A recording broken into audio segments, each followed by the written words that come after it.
ఒక్క మాట అంటే ఒక్క మాటైనా నిలబెట్టుకోలేకపోయాడు జగనన్న గారు. రాజశేఖర రెడ్డి గారు మాటిస్తే మాట తప్పని మడమ తిప్పని నాయకుడు రాజశేఖర రెడ్డి గారు. రాజశేఖర రెడ్డి గారు రైతులను ఎంత బాగా చూసుకున్నాడు. ఆ రోజు రాజశేఖర రెడ్డి గారు ముఖ్యమంత్రిగా ఉండగా రైతే రాజు, వ్యవసాయం పండుగ, రైతులకు రుణమాఫీ చేశాడు, ఇన్పుట్ సబ్సిడీ ఇచ్చాడు, ఎరువుల మీద సబ్సిడీ ఇచ్చాడు, పంట నష్టపోతే పంట నష్టపరిహారం ఇచ్చాడు, మద్దతు ధరనిచ్చాడు, పెట్టుబడి ధరను తగ్గించాడు. అందుకే కదా ఆ రోజు రైతు అంత బాగా బతికాడు. మరి ఇప్పుడు జగనన్న గారు ముఖ్యమంత్రిగా ఉన్నారే, ఎలా ఉంది వ్యవసాయం? ఏమన్నా ఎలా ఉంది వ్యవసాయం? బాగుందా వ్యవసాయం? ఈరోజు అప్పు లేని రైతున్నాడా? అప్పు లేని రైతున్నాడా? మద్దతు ధర ఉందా? ఇన్పుట్ సబ్సిడీ ఉందా? విత్తనాల మీద సబ్సిడీ ఉందా?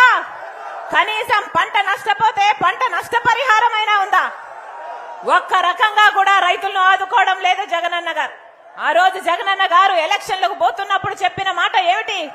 3,000 కోట్లతో నేను రైతుల కోసము, రైతుల మద్దతు ధర కోసము ఒక స్థిరీకరణ నిధి ఏర్పాటు చేస్తానన్నాడు జగనన్న గారు. చేశాడా? మద్దతు ధర 3,000 కోట్ల నుంచి ఇస్తున్నాడా? ఇంకొక 4,000 కోట్లతో పంట నష్టపోతే ఆ నష్టపరిహారం కోసం 4,000 కోట్లతో ప్రతి సంవత్సరము ఒక నిధి ఏర్పాటు చేస్తానన్నాడు జగనన్న గారు. ఇస్తున్నాడా 4,000 కోట్ల నుంచి మీకు పంట నష్టపరిహారం? మరి జగనన్న రాజశేఖర రెడ్డి గారి ఆశయాలను నిలబెట్టిన వాడు అవుతాడా? జగనన్న సమాధానం చెప్పాలి. ఆ రోజు రాజశేఖర రెడ్డి గారు బిడ్డల పట్ల ఎంత ప్రేమ చూపించాడు. బిడ్డలు చదువుకోవాలని, డబ్బు లేని కారణంగా ఏ బిడ్డ చదువు ఆగిపోకూడదని రాజశేఖర రెడ్డి గారు తప్పించలేదా? ఆ రోజు రాజశేఖర రెడ్డి గారు చెప్పిన మాట, రాజశేఖర రెడ్డి గారు చెప్పిన డైలాగు ఆయన చెప్పినట్టే చెప్పడానికి ప్రయత్నిస్తా. మీరు ఏది కావాలంటే అది చదువుకోండి. మీరు డాక్టర్ అవుతారా, మీరు ఇంజనీర్ అవుతారా, మీరు ఎంబీఏ చేస్తారా, మీరు ఎంసీఏ చేస్తారా, మీరు ఏది కావాలంటే అది చదువుకోండి, ప్రభుత్వమే ఉచితంగా చదివిస్తుంది అన్నాడు కదా రాజశేఖర రెడ్డి గారు. మరి ఏమైంది? ఉందా ఇప్పుడు ఫీజు రీయింబర్స్మెంట్? ఫీజు రీయింబర్స్మెంట్ ఎలాగో లేదు. కన్న తల్లిదండ్రులు కూలీ నాలీ చేసి కష్టపడి అప్పు సొప్పు చేసి బిడ్డలు చదివించుకుంటే పోనీ చదివిన బిడ్డలకు ఉద్యోగాలు వస్తున్నాయా? ఏమన్నా ఉద్యోగాలు వస్తున్నాయా? బిడ్డలకు ఉద్యోగాలు వస్తున్నాయా? మొన్నటికి మొన్న ఒక దగా డిఎస్సీ వేశారు.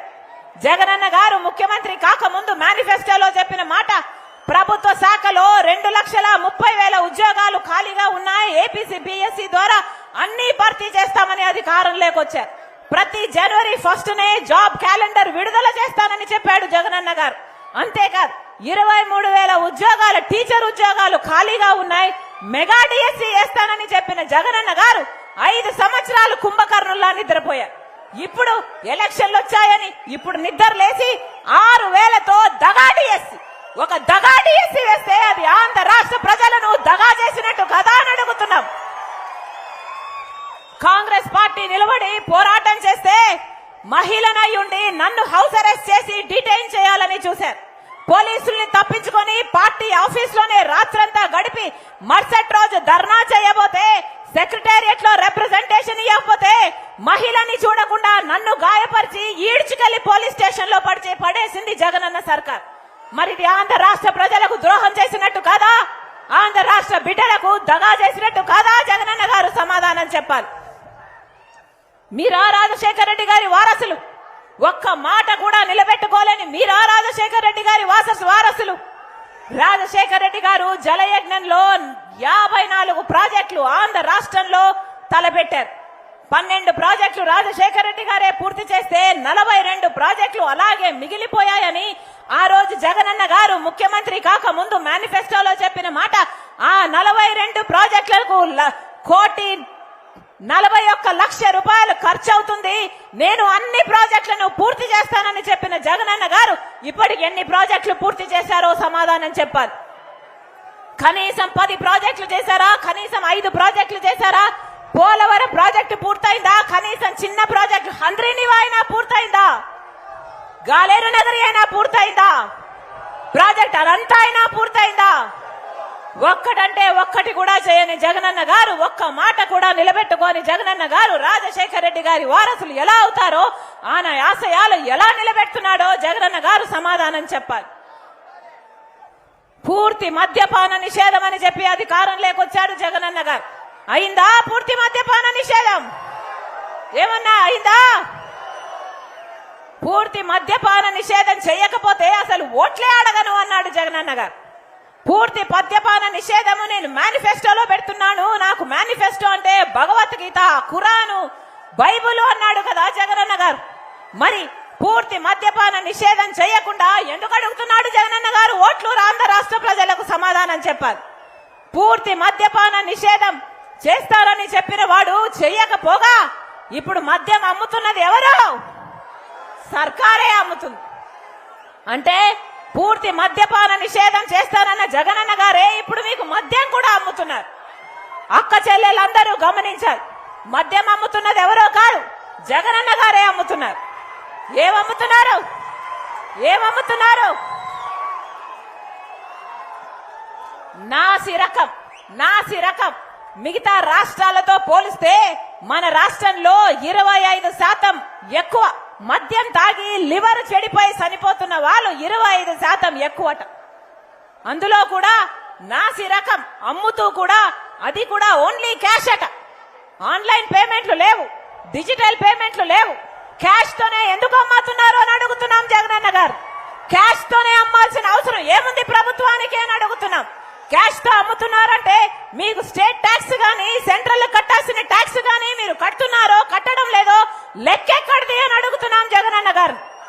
సర్కారు సమాధానం చెప్పాల్సిన అవసరం లేదా?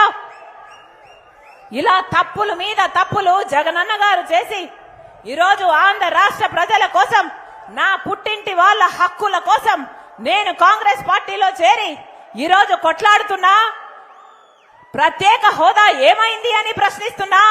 పోలవరం ప్రాజెక్టు ఎందుకు కట్టలేదు అని అడుగుతున్నా.